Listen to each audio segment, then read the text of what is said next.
हुए बच्चे हों, आप 7 दिन के लिए हमारे सामने बिठाइए, 8वें दिन ना बदल जाएं तो आप जो कहेंगे वो। बदलने का काम भागवत जी का है, बस आप हमें 7 दिन दीजिए। तुम मुझे खून दो मैं तुम्हें आजादी दूंगा, ये नारा तो सुना है। ये दास ने बहुत पहले कहा था कि तुम मुझे समय दो मैं तुम्हें सुधार दूंगा। समय दीजिए तो आपके जीवन में जितना भी कुछ है कचरा, हम 7 दिन तक ऐसी झाड़ू लगाएंगे ना, पूरा निर्मल मन हो जाएगा, शुद्धि हो जाएगी।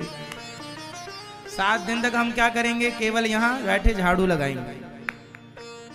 गंगा भी धोती है और भागवती गंगा भी धोती है।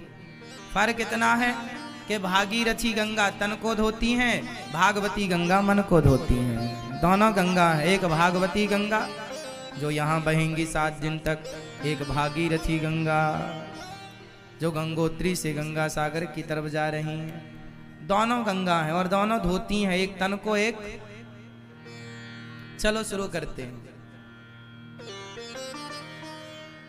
तो समझना है सारी बातों को बहुत ध्यान से, बारीकी से। बताइए भागवत किसने लिखी? श्री वेद व्यास जी ने। गणेश जी ने, व्यास जी कहते गए, गणेश जी लिखते गए, तो मूल रूप से व्यास जी को ही कहा जाएगा, क्योंकि भाव विचार व्यास जी के हैं। तो वेद व्यास जी ने भागवत जी को लिखा। कितने श्लोक लिखे? 18,000। भागवत जी में कितने श्लोक हैं? इस श्लोक का मतलब क्या होता है? जो हमारा परलोक सवार दे वही है श्लोक। इस श्लोक से उस श्लोक तक की जो यात्रा पूरी कराए वही श्लोक होता है ना। 32 चरण का श्लोक होता है।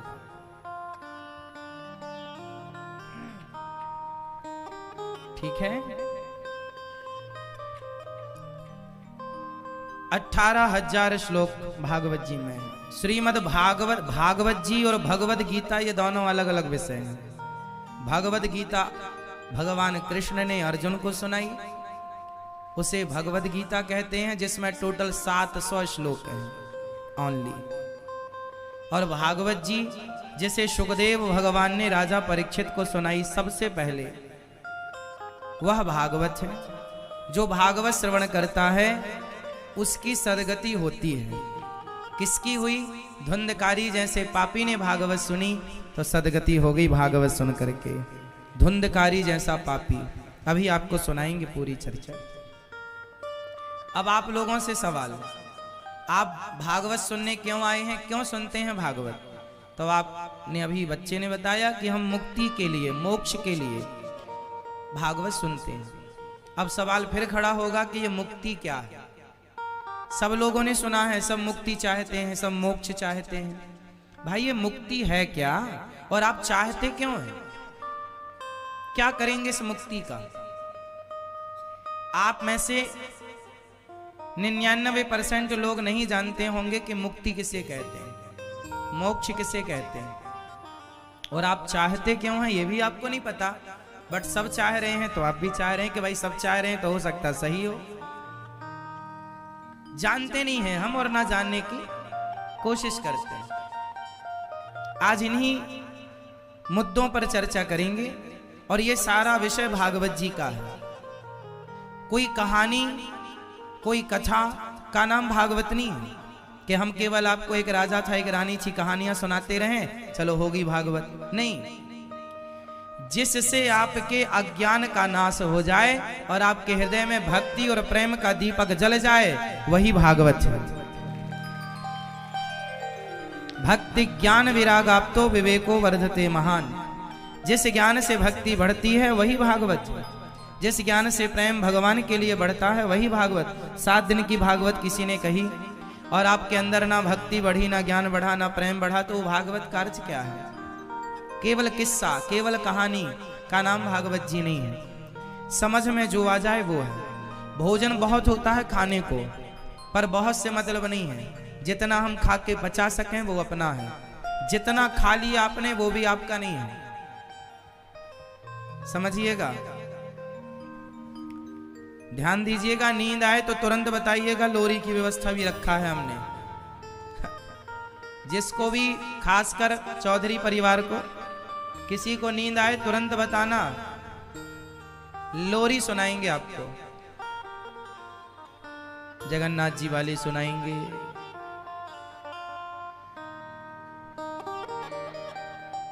सुनो। भक्ति ज्ञान विरागाप्तो विवेको वर्धते महान। जिससे भक्ति बढ़े, ज्ञान बढ़े, वैराग्य बढ़े, वही तो भागवत। भगवतः आगतम भागवतम, जो भगवान से प्राप्त हुई हो वो भागवत जी। सुनो, मुक्ति किसे कहते हैं, मोक्ष क्या है? आप लोगों में से कितने लोगों को मुक्ति और मोक्ष चाहिए? मुक्ति और मोक्ष एक ही चीज है। अब व्याख्याएं करें तो अलग अलग भी व्याख्याएं कर सकते हैं, कोई बड़ी बात नहीं है, पर इसे एक ही धारा में जोड़ के चलते हैं। मुक्ति और मोक्ष लगभग एक ही तत्व है, कहने के पर्याय दो हैं। बताओ आप में से कितनों को मुक्ति चाहिए, मोक्ष चाहिए? हाथ उठाओ जिनको चाहिए। सवाल आपसे, क्यों चाहिए? क्यों चाहिए मुक्ति? क्यों चाहिए? आपको पता ही नहीं कि मुक्ति क्या है, बस चाहिए। सब लेते हैं तो हम भी ले लेंगे।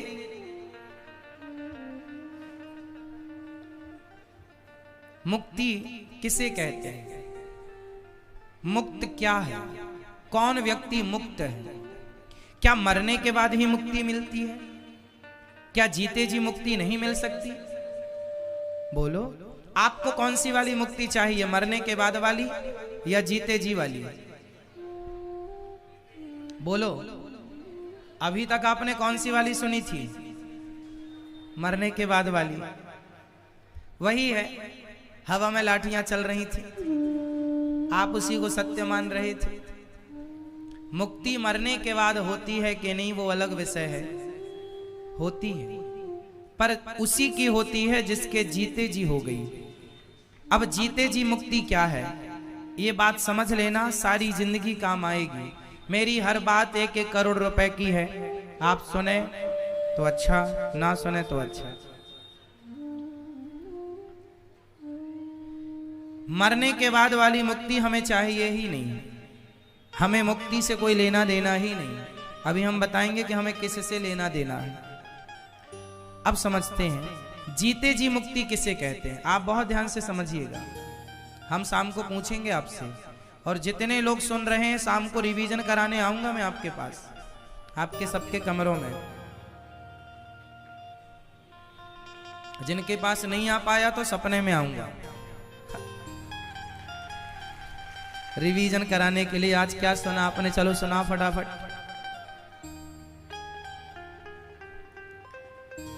हमें जीते जी मुक्ति चाहिए, और जीते जी मुक्ति किसे कहते हैं? जिस व्यक्ति का मन, मुक्ति किससे? मुक्ति का हेड क्वार्टर, मुक्ति का मुखिया कौन है, मुक्ति का अधिकारी कौन है? मन। मन मन जिस व्यक्ति का मन सबसे हट गया, जिस व्यक्ति के मन से सारी इच्छाएं मिट गईं, जिसने अपनी सारी इच्छाएं मिटा दी, इच्छाएं खत्म, शून्य। अब जिसके अंदर कोई इच्छा ही नहीं है, फॉर एग्जाम्पल समझने की, इमेजिन करो कि आपके अंदर कोई इच्छा ही नहीं। एक इमेजिन कीजिए, कल्पना कीजिए, एक दृश्य प्रकट कीजिए अपनी आंखों के सामने अपने लिए, मानो कि हमारे अंदर कोई इच्छा ही नहीं है। जरा करो एक बार, भावनात्मक दृष्टि से जरा भीतर घुसो और जरा अपने में टटोल कर देखो, हमारे अंदर अब कोई इच्छा नहीं रह गई, कोई कामना नहीं, ना हमें पत्नी की, ना पति की, ना भोगों की, ना पैसे की, ना जमीन की, ना जायदाद, कोई इच्छा नहीं। जिस दिन आपके अंदर की सारी इच्छाएं समाप्त हो जाएंगी, उस दिन आपके भीतर शांति का जन्म होगा। किसका जन्म होगा? जोर से, आनंद का। शांति मीन्स आनंद। जब आप निष्काम हो जाएंगे, कोई कामना नहीं, निष्काम। जिस दिन, जिस तारीख को, जिस समय आप निष्काम हो गए, उस निष्कामता को ही मोक्ष कहते हैं, वही मुक्ति है। कोई कामना नहीं, निष्काम, हमें कुछ चाहिए नहीं। आपकी मुक्ति हो गई, आप पत्नी से, पति से, परिवार से मुक्त हो गए। इच्छा नहीं है ना। सामने कोई लाख रुपए पड़े हैं, आपको कोई इच्छा ही नहीं है, तो आप मुक्त है ना भाई। आसक्त तो वो हुआ जो लिपट जाए उस पैसे से। कोई मर गया तो लोग लिपट लिपट के रो रहे हैं, तो वो आसक्त हैं। और जो नहीं रो रहे हैं, जान रहे हैं कि ये तो परमात्मा का नियम है आना जाना, वो जो नहीं रो रहे हैं, ये ज्ञान है कि ये तो ईश्वर का नियम है, हमें भी तो जाना है। जो इस नॉलेज से आगे बढ़ रहे हैं, जो ये ज्ञान रखे हैं, वो मुक्त ही तो है। बोलो। जेल में दो लोग होते हैं, एक कैदी और एक जेलर। बताओ, जेल में रहकर भी मुक्त कौन है? कैदी या जेलर? जोर से। जेल में रहकर भी मुक्त कौन है? जेल के अंदर कैदी भी है और जेल के अंदर जेलर भी है, पर जेलर जेल में रहता हुआ भी मुक्त है। यही तो है, संसार में रहते हुए भी संसार की कामना ना करना ही मुक्ति है, यही मोक्ष। आप निष्काम हो जाइए। अब कब होंगे तारीख आप बताइए हमें, कब होंगे? आप कब तक हो पाएंगे निष्काम? आपके अंदर इच्छाएं हैं कि नहीं? है ना? आप बताओ, इच्छाएं हैं आपके अंदर? हैं? आप हैं? अभी तो आपकी इच्छाएं शुरू हुई हैं बेटा, अभी तो बहुत आगे ले जाती हैं इच्छाएं। बताओ, आपके अंदर इच्छाएं हैं? बस जब तक आप अपने इच्छाओं की आखिरी तारीख नहीं बताती हो या बताते हो, तब तक आपका मोक्ष नहीं होगा। उनको जगाओ। जिस दिन आप अपने इच्छाओं की अंतिम तारीख बता देंगे, उस दिन मैं आपका मोक्ष बता दूंगा। इसलिए अच्छा एक बात बताओ, सिंपल कॉमन सेंस है ये, समझने की बात है। हम बहुत इच्छाएं भी रखें और रखते ही हैं, बताओ इन इच्छाओं से हमारा लाभ क्या है? हमें गाड़ी मिले, हमें बंगला मिले, हमें ये मिले, हमें वो मिले, क्या करोगे? एक सामान्य सी बात मैं आपको बताता हूं। हमारे यजमान जी, आपसे एक सवाल है। आपके पास पैसा है?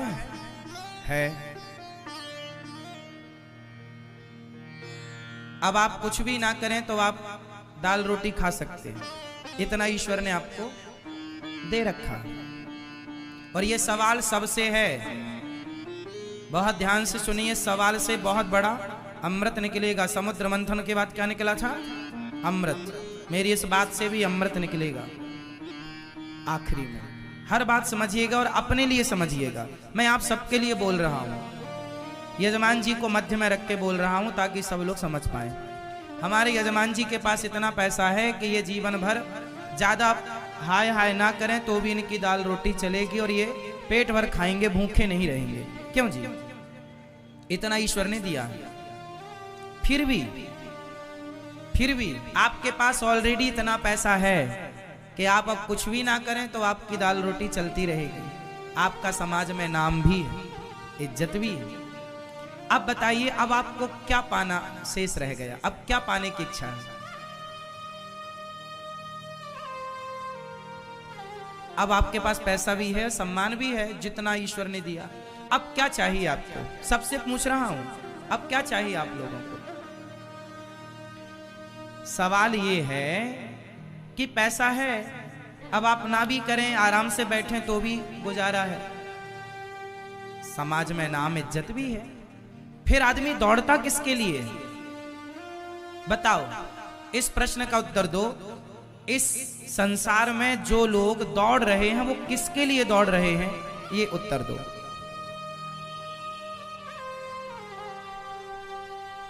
पैसे के लिए नहीं दौड़ रहे हैं, पैसा तो उनके पास ऑलरेडी है। बहुत लोग हमारे देश में ऐसे हैं जो पैसा कमा रहे हैं, पर पैसा पैसे के लिए नहीं कमा रहे हैं। बताओ किसके लिए? सम्मान के लिए।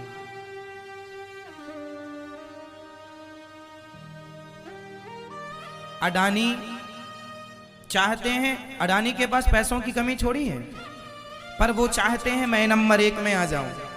अंबानी के पास पैसे की कमी छोड़ी है, पर वो चाहते हैं मैं 1 नंबर पर आ जाऊं। बिल गेट्स के पास पैसे की कमी नहीं है, पर वो चाहते हैं मैं,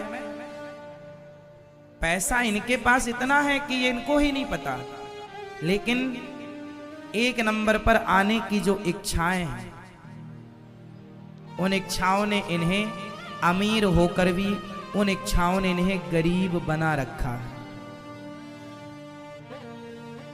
1 नंबर पर आने की जो इच्छाएं हैं हर व्यक्ति के अंदर होती हैं, मैं 1 नंबर पर हूं, और वो इच्छाएं व्यक्ति को गरीब बना देती हैं।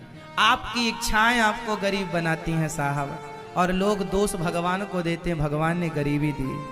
अच्छा ये बताओ कि आप धनवान हैं, आपको इच्छाएं हैं नाम कमाने की, अब इच्छाएं आपके पास, अब आपको पैसा कमाने की इच्छा नहीं है, अब आपको नाम की इच्छा है, अब आप सम्मान चाहते हैं। अब पैसा तो आपके पास पर्याप्त हो गया, अब आप क्या चाहते हैं? मेरा भी नाम हो, मेरा भी सम्मान हो, इज्जत हो। अच्छा एक बात बताओ, इज्जत सम्मान पाने वाला व्यक्ति, पैसे की इच्छा रखने वाला व्यक्ति, सम्मान की इच्छा रखने वाला व्यक्ति सुखी है, या इन सब की इच्छाओं को कोई समाप्त कर दे तो सुखी होगा? सुख इच्छाओं का अंत करने में है या इच्छाओं को संभाल के रखने में है? बोलो क्या करें?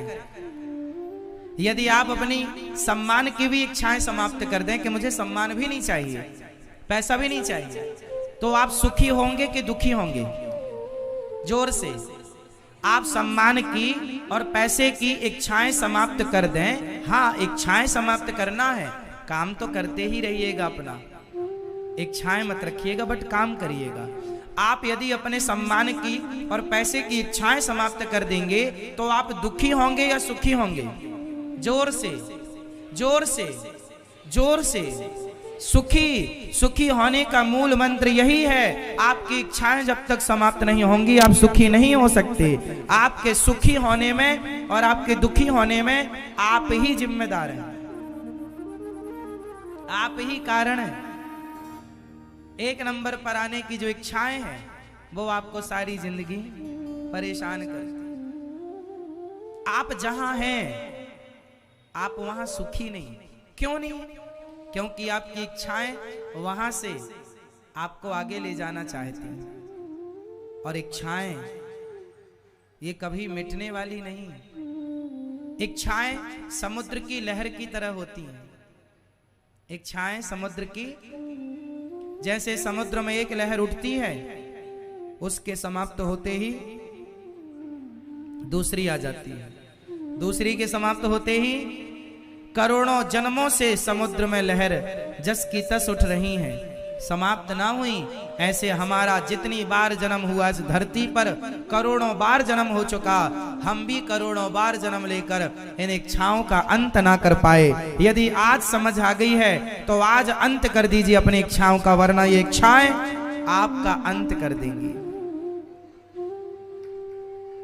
इसलिए मरने के पहले अपनी इच्छाओं को मारने वाला व्यक्ति श्रेष्ठ होता है।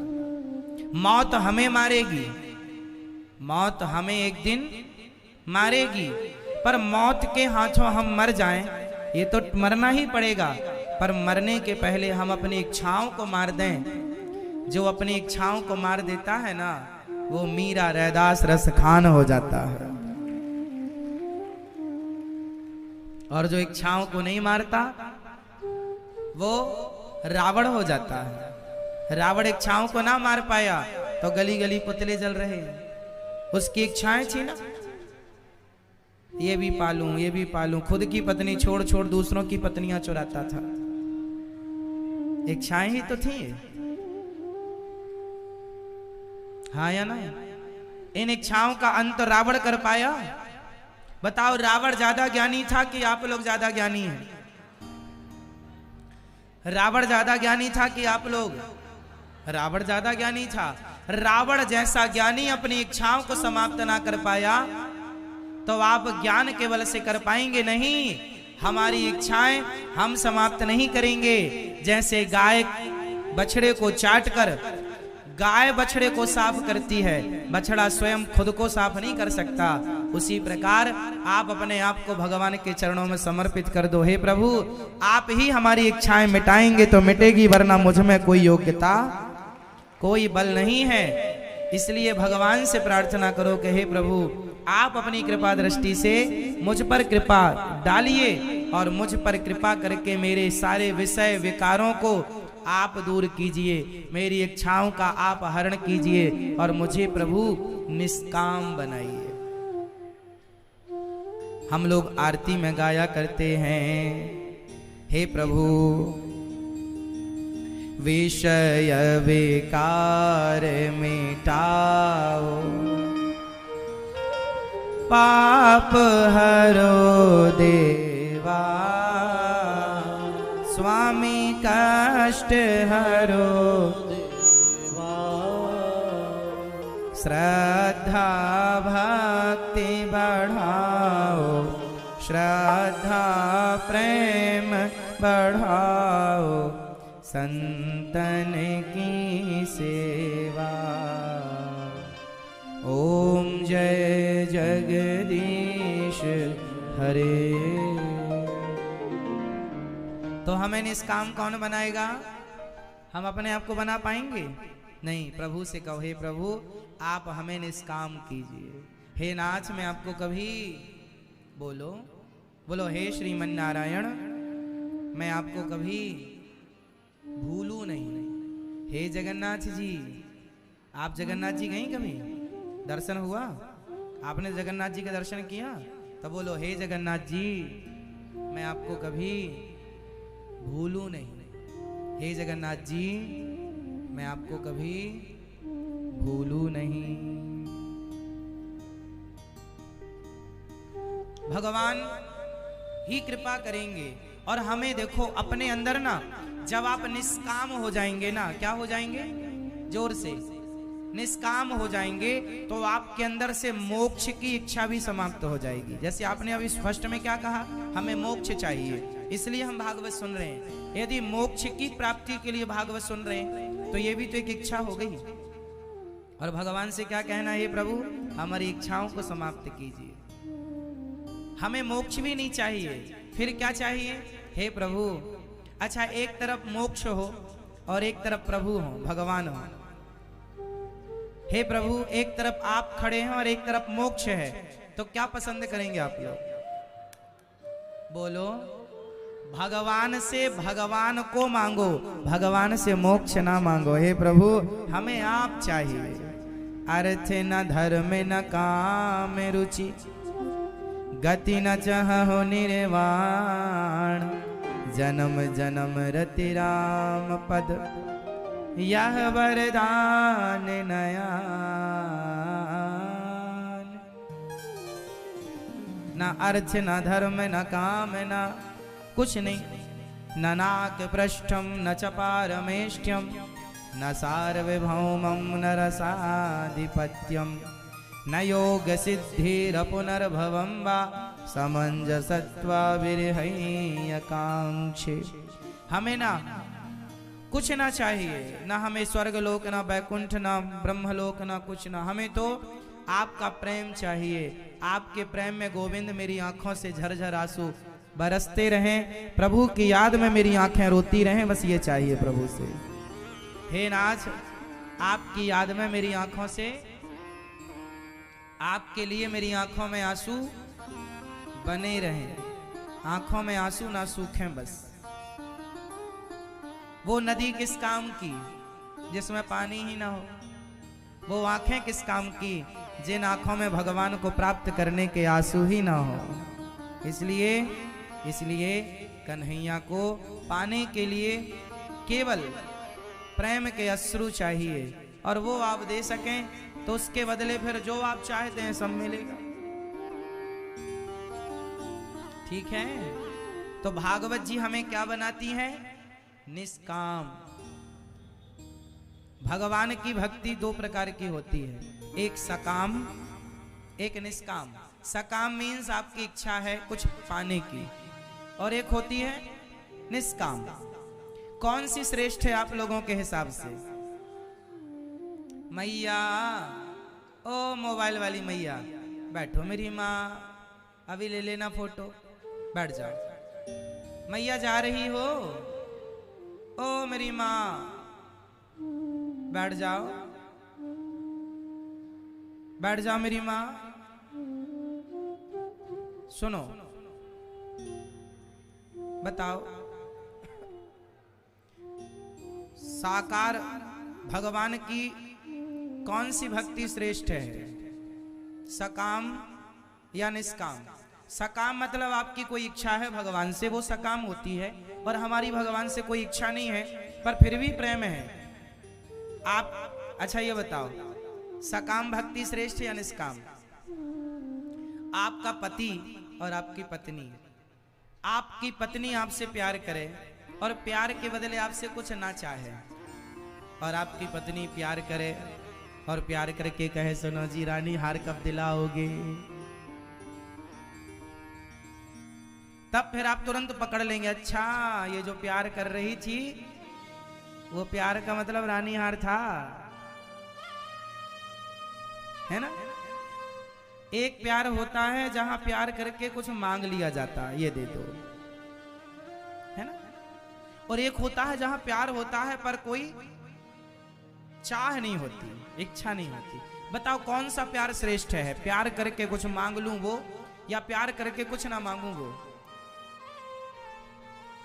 वो श्रेष्ठ है ना? उसी को कहते हैं निष्काम। जो भक्त निष्काम होता है ना, फिर भगवान उसे सब कुछ दे डालते हैं, उसे मांगने की जरूरत नहीं पड़ती। जो पत्नी कभी कुछ नहीं मांगती ना, पति फिर सब कुछ उसे दे देता है, ये चाबी तू संभाल। और जो पत्नियां मांगती रहती हैं ना, पति देख लेता खर्चीली है तो चाबी अपने पास रख लेता है, जो लाएगा अपने से अंदर रखेगा, पत्नी को नहीं देता, पत्नी को केवल खर्चे देता है, ले साग भाजी ले आना। क्योंकि उसको पत्नी की आदतें पता है कि इसको दे डालूंगा तो पूरा उड़ा देगी, लिपस्टिक ही लिपस्टिक ले आएगी। पत्नियां भी दो प्रकार की होती हैं, एक वो होती हैं जिनको कितना भी पैसा मिल जाए वो सब उड़ा देती हैं, और एक पत्नियां होती हैं जो पैसे को बचाती हैं, मुसीबत में पति के काम वो पैसा आता है। तो वो पत्नी ज्यादा अच्छी है जो खर्चा ना करे, और पैसे घर परिवार में जो खर्चे हैं वो तो लगेंगे उतना करे, उचित अनुचित ना करे, दो पैसा बचाने की भावना हो। और पति जब जान लेता है ना कि मेरी पत्नी अब घर को ठीक चला रही है, तो फिर पति ना सब कुछ दे देता है पत्नी को, ये चाबी सारी तू रख। पूरा हिसाब लाखों का करोड़ों का हिसाब भी पत्नियां संभालती हैं पतियों का, यदि आप में काबिलियत है तो। और आप यदि स्वार्थ है आपके अंदर, कपट है कि पति के जेब से भी पैसा निकाल लेती हैं कुछ पत्नियां, वो पति पकड़ लिया, अरे राम राम ये तो घर में ही चोरनी बैठी है, फिर वो केवल लिपस्टिक का ही पैसा देता है, बस जा 10 रुपए की ले आना, समझ लेता है कि ये ठीक नहीं है। तो जहां प्रेम है ना वहां सब कुछ है, जहां निष्काम तजक चाह नहीं है, चाह नहीं है। एक पति अपनी पत्नी को जब देख लेता है कि ये निष्काम हो गई है तो सब देता है, और इच्छाएं हैं तो नहीं देता। जब सामान्य पुरुष समर्पण नहीं करता, आपको सब नहीं सौंपता, तो जब भक्त कामना रखेगा तो आपकी फिर जो कामना है भगवान वही देंगे। और जब भक्त निष्काम हो जाता है तो भगवान सब कुछ दे देते हैं। अब तू संभाल पूरा, अब पूरी जिम्मेदारी है। इसलिए निष्काम। भागवत जी हमें क्या बनाती हैं? निष्काम। भगवान की भक्ति जो इच्छाओं से करता है ना, वो एक न एक दिन नास्तिक जरूर होता है। भाई भगवान जब तक आपकी इच्छाएं पूरी करेंगे तब तो आप भगवान भगवान करेंगे। और यदि भगवान ने एक बार इच्छा पूरी नहीं की तो भगवान को भी लोग छोड़ देते हैं। जहां इच्छाएं हैं वहां ये सब होगा, जहां इच्छाएं नहीं है वहां चाह गई चिंता मिटी, मनवावे परवाह, जिसको कछु ना चाहिए सो ही साहंसा।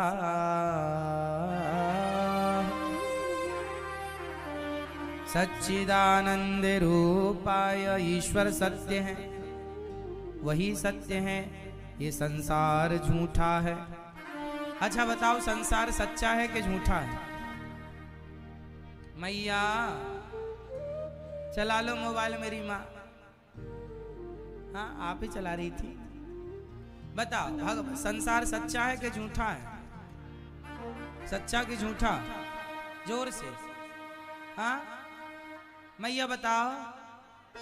ओ पीछे वाली मैया, संसार सच्चो है कि झूठो है? हाँ झूठा है। कैसे झूठा है? संसार झूठा है कैसे? कैसे झूठा है? जैसे जादूगर का खेल, जैसे जादूगर की जादू हमें दिखती तो सच्ची है पर होती झूठी है। जादूगर की जादू दिखने में तो सच्ची होती है पर होती झूठी है। जादूगर जादू से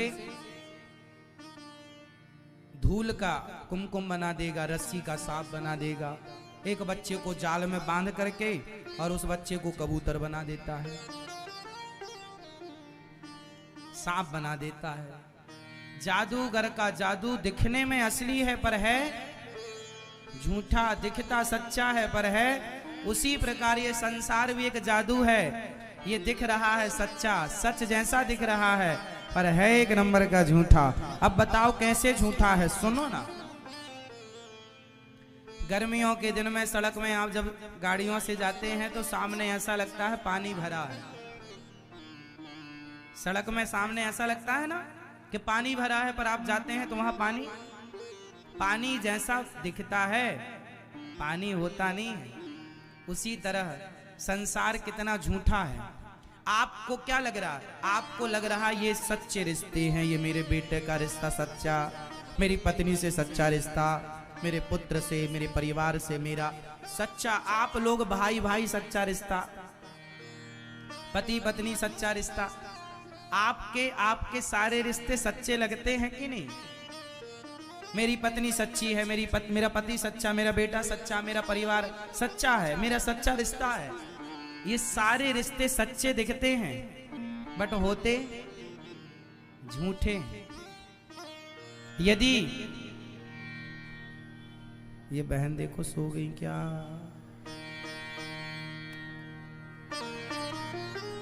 ऐसे मुंह खोल के नहीं सोते, मक्खी घुस जाएगी। सुनो,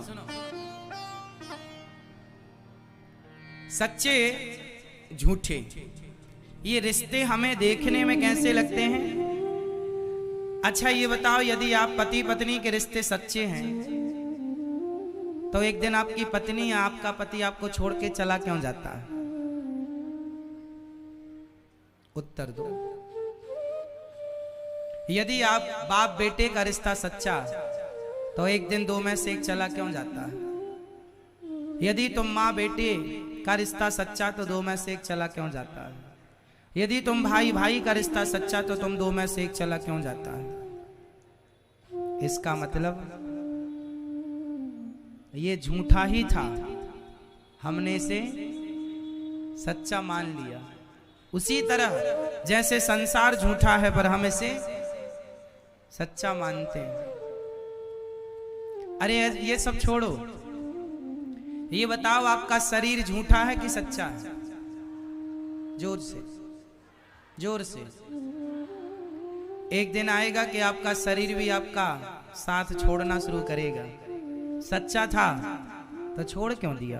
आंखों में कम दिखने लगा, कानों में कम सुनाई पड़ने लगा, बालों ने साथ छोड़ दिया, सफेद होने लग गए, चमड़ी लटकने लग गई, झूला झूलने लग गई।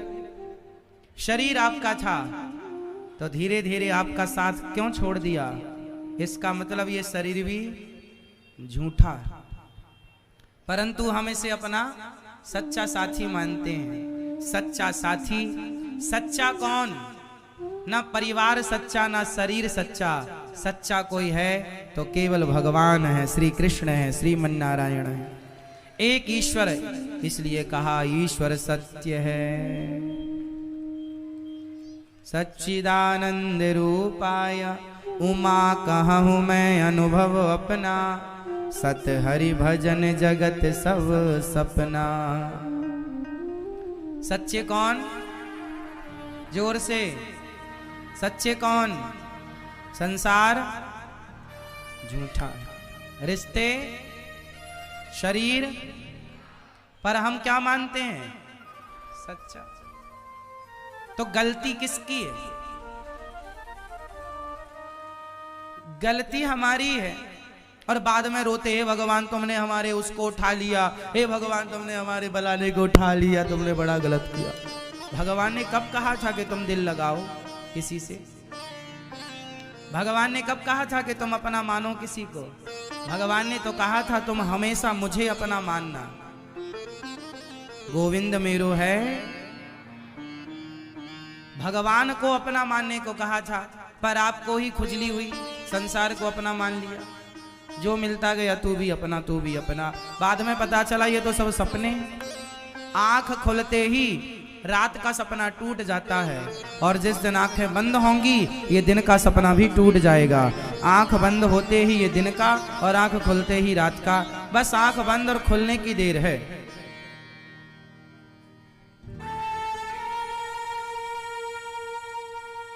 हाँ या ना? आप लोगों की आंखें खुली हैं कि बंद हैं? जोर से। आपकी आंखें खुली हैं कि बंद हैं? आपकी आंखें खुली हैं कि बंद हैं? आप सब पीछे वाली मैया बताओ, आपकी आंखें खुली हैं कि बंद हैं? जोर से। बहुत लोगों की अभी भी बंद है। जो अभी भी संसार को अपना मान रहे हैं, जो अभी भी संसार को सच्चा मान रहे हैं, उनकी आंखें बंद हैं। आंखें उन्हीं की खुली हैं जो भगवान को अपना मानने लग गए हैं। बस कृष्ण मेरे हैं, मेरे तो गिरधर गोपाल दूसरो ना, एक कृष्ण के सिवा। अच्छा, इसका मतलब ये मत सोच लेना कि अब हम जंगल चलें वहीं भजन करेंगे ना, मेरा अर्थ ये बिल्कुल नहीं है। मैं ये कहना चाह रहा हूं कि संसार में रहो, जिम्मेदारियां पूरी करो, पर संसार को अपना मत मानो, ये झूठा है। हाँ या ना? जिम्मेदारियां पूरी करो, काम पूरा करो, पर अपना किसे मानो? भगवान को। ये व्यवस्था है। पैसा कमाओ, नाम कमाओ, इज्जत कमाओ, धन का धर्म से जोड़कर धन का सदुपयोग करो, परिवार की सेवा करो, सब कुछ करना सही है, पर जो आपका अटैचमेंट होता है, जो एक आसक्ति हो जाती है, वो आसक्ति के लिए मना कर रहे हैं। शरीर से जो मोह हो जाता है, परिवार से जो मोह हो जाता है, उस मोह में नहीं उलझना, बाकी व्यवहार जगत में सब करो, है ना? जंगल नहीं जाना, परिवार पत्नी के साथ रहो, पर भोगी बनकर नहीं, भक्त बनकर, योगी बनकर के रहो, ये निवेदन है। पुत्र के साथ रहो, मोही बनकर नहीं, निर्मोही बनकर रहो। पुत्र के साथ, बहू के साथ, पोते के साथ, पोती के साथ रहो, पर मोही बनकर नहीं, निर्मोही, मोह नहीं हो। भगवान में मन हो, बाकी व्यवहार संसार से हो। ठीक है? किस किस को बात समझ में आई? हाथ उठा लो। अच्छा, आप बहुत समझदार हैं, जल्दी समझ गए। जो आप आधा घंटा में समझ गए ना, लोग सारी जिंदगी नहीं समझ पाते, इतनी इतनी सी बातें। हाँ या ना? चलो अभी बहुत कुछ समझेंगे आप लोग। ये तो भागवत जी के पहले श्लोक की भी व्याख्या भी पूरी नहीं हुई, अभी आधे श्लोक का आधा श्लोक है ये। सच्चिदानंद रूपाय, केवल इसकी व्याख्या सुनी आपने, उसमें भी केवल एक चरण की सत्य, इसकी ईश्वर सत्य संसार झूठा, ये व्याख्या। अब चित्त की व्याख्या। चित्त मीन्स प्रकाश, ईश्वर सब में व्याप्त है। बताओ भगवान कहाँ रहते हैं? मैया भगवान कहाँ रहते हैं? आप बताओ भगवान कहाँ रहते हैं? हा? सब जगह। आप बताओ, आपने भगवान को देखा? नहीं। आपने भगवान को देखा? आपने भगवान को देखा? नहीं। आपने भगवान को देखा? नहीं। आपने भगवान को देखा? आपने भगवान को देखा? नहीं। आपने भगवान को देखा? दादाजी आपने भगवान को देखा? आपने भगवान को देखा? चश्मा वाले भैया पीले? नहीं। आपने भगवान को देखा? नहीं। आपने भगवान को देखा? नहीं। आपने भगवान को देखा? ये सो रहे हैं तो जगह बोलो, हमारी तरफ देख के सो रहे हो। भगवान को देखा आपने? नहीं देखा। चलो, आप में से बहुत लोगों ने बताया कि हमने भगवान को अभी तक नहीं देखा, तो आपने भगवान को देखा? नहीं। तो आप ये बताओ कि आप लोग जगन्नाथ जी जब गए थे दर्शन करने, तो किसको देखने गए थे? जगन्नाथ जी का दर्शन करने गए थे। जगन्नाथपुरी कभी गए हो? जगन्नाथ जी का दर्शन किया है? तो कौन है जगन्नाथ जी? कौन है जगन्नाथ जी? कौन है? भगवान है। तो हम भी तो वही पूछ रहे हैं कि आपने भगवान को देखा? आप कह रहे नहीं देखा। तो जगन्नाथ जी के पास गए थे तो क्या देखने गए थे? उड़ीसा गए थे तो क्या देखने गए थे? मूर्तियां दिखी वहां पर, लकड़ी दिखी वहां पर, क्या दिखा? कौन है वो? जगन्नाथ जी कौन है? भगवान है। वही भगवान है, वही रूप है भगवान का, निराकार रूप है वो। आप लोग बिहारी जी का दर्शन करने गए कि नहीं? जाएंगे। कौन है वो? भगवान है। और आप फिर कहेंगे कि हमने भगवान को नहीं देखा। कमी भगवान में नहीं है, कमी हमारे खोपड़ी में। यहां हम ये मान चुके हैं कि ये पत्थर है, हम ये मान चुके हैं कि ये मूर्ति है। हम मूर्ति के रूप में मूर्तियों को देख रहे हैं, इसलिए मूर्तियों में मूर्तियां तो दिख रही हैं, भगवान नहीं दिखते। काश हम भगवान के भाव से देखें कि ये मूर्ति नहीं, ये भगवान है, तो भगवान का दर्शन होगा। जाकी रही भावना जैसी, प्रभु मूरत देखी तिल तैसी।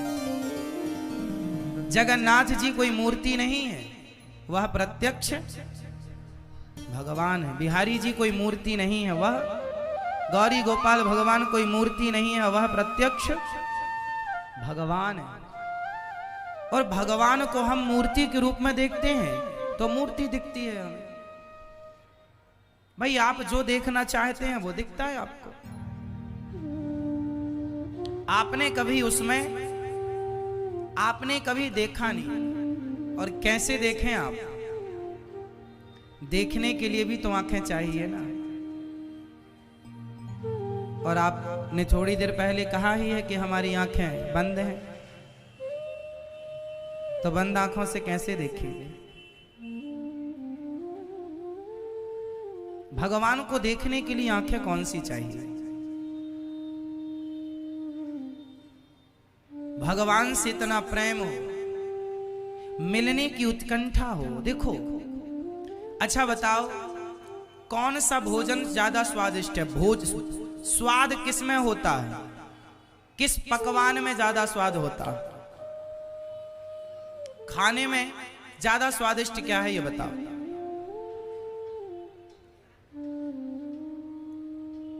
चलो ऐसे नहीं समझोगे आप, हम ऑप्शन देते हैं। रोटी, पराठा, सारी सब्जियां, सारी दाल, खीर, गुलाब जामुन, रसगुल्ला, रबड़ी,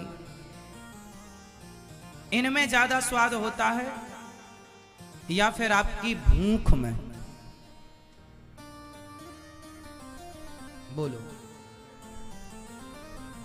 स्वाद भोजन में नहीं होता साहब, याद रखिएगा।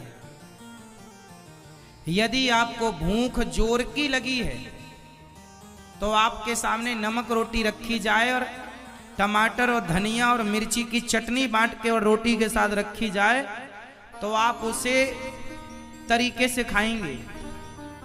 जब भूख कड़क हो और भूख नहीं हो ना, तो रसगुल्ला भी आदमी को फीका लगता है, यार कैसा बना दिया। तो स्वाद भोजन में नहीं होता ना साहब, स्वाद तो यदि भूख है तो खाने का मजा कुछ और है। उसी प्रकार भगवान को पाने की इच्छा है तो दर्शन का मजा कुछ और होगा। आपके अंदर दर्शन की चाह नहीं होती और आप भगवान से मिलने की, प्राप्त करने की इच्छाएं नहीं है, आप जाके खड़े हो जाते हैं तो आपको मूर्ति दिखाई पड़ जाती है। उस भाव से आप मंदिर जाते ही नहीं।